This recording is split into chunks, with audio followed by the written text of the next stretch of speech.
ఓం శ్రీ మాత్రే నమః. Hi friends, శరన్నవరాత్రులలో మనం 5వ రోజుకి చేరుకున్నాము. ముందు సంవత్సరం నుంచి మనకి కొత్త అలంకారాన్ని అనేది ప్రవేశపెట్టారు. మరి ఈ 5వ రోజున అమ్మవారికి అలంకరింపజేసే ఆ కొత్త అలంకారం ఏమిటి? అలాగే ఈరోజు అమ్మవారికి ఏ రంగు చీరను ధరింపజేస్తారు?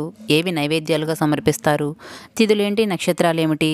ఈరోజు అమ్మవారిని ఇలా పూజించడం వల్ల మనకు కలిగే ఫలితం ఏమిటి? దానాలు ఏమిటి? మనం పఠించవలసిన స్తోత్రాలు ఏమిటి? ఇవన్నీ వివరంగా మనం ఈరోజు వీడియోలో తెలుసుకుందాము. మనకి శరన్నవరాత్రులలో 5వ రోజు అనగా ఆశ్వీజ శుద్ధ పంచమి అక్టోబర్ 7వ తారీఖున సోమవారం నాడు వచ్చింది.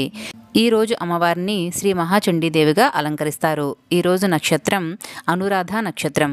ఈరోజు అమ్మవారికి పసుపు లేదా బంగారు రంగు చీరను ధరింపచేస్తారు. అలాగే అమ్మవారిని పసుపు పూలతో పూజిస్తారు. ఈరోజు అమ్మవారికి పులిహోర, వడపప్పు, చలిమిడి, పానకం వంటి వాటిని నైవేద్యాలుగా సమర్పిస్తారు. ఈరోజు అమ్మవారిని ఇలా పూజించి మనం స్వయంపాక దానాలు అనేవి చేయవచ్చు. అలాగే అమ్మవారిని ఈరోజు మహాచండీ స్తోత్రాలతోనూ మహాచండీ అష్టోత్తరాలతోనూ స్తుతించాలి. ఈరోజు అమ్మవారిని ఈ విధంగా పూజించడం వలన మనకు కలిగే ఫలితం శత్రుపీడ అనేది తొలగుతుంది. ఇక మనం ఈరోజు పఠించాల్సినటువంటి మంత్రము ఓం ఐం హ్రీం క్లీం చాముండాయై నమః.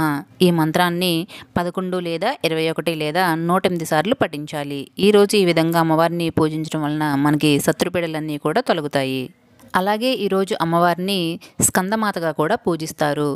స్కందుడు అంటే కుమారస్వామి. స్కందుడికి తల్లి అగుటచే ఈమెను స్కందమాతగా పూజిస్తారు.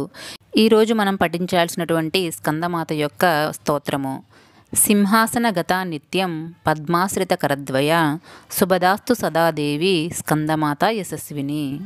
స్కందుని తల్లి అవడం వలన పార్వతీదేవిని స్కందమాతగా పిలుస్తారు. అలాగే స్కందమాతను సూర్యమండలానికి అధిష్టాత్రిగా కొలుస్తారు. కావున స్కందమాతను పూజించేవారు తేజస్సుతో కాంతులతో విరాజిల్లుతారని భక్తుల నమ్మకం. ఇది ఫ్రెండ్స్ 5వ రోజు యొక్క అమ్మవారి కొత్త అలంకారము, అలాగే అలంకారం యొక్క విశేషాలు. మీకు ఈ వీడియో నచ్చిందని అనుకుంటున్నాను. మీకు ఈ వీడియో నచ్చితే తప్పకుండా లైక్ చేసి, షేర్ చేసి, సబ్స్క్రైబ్ చేసుకోండి.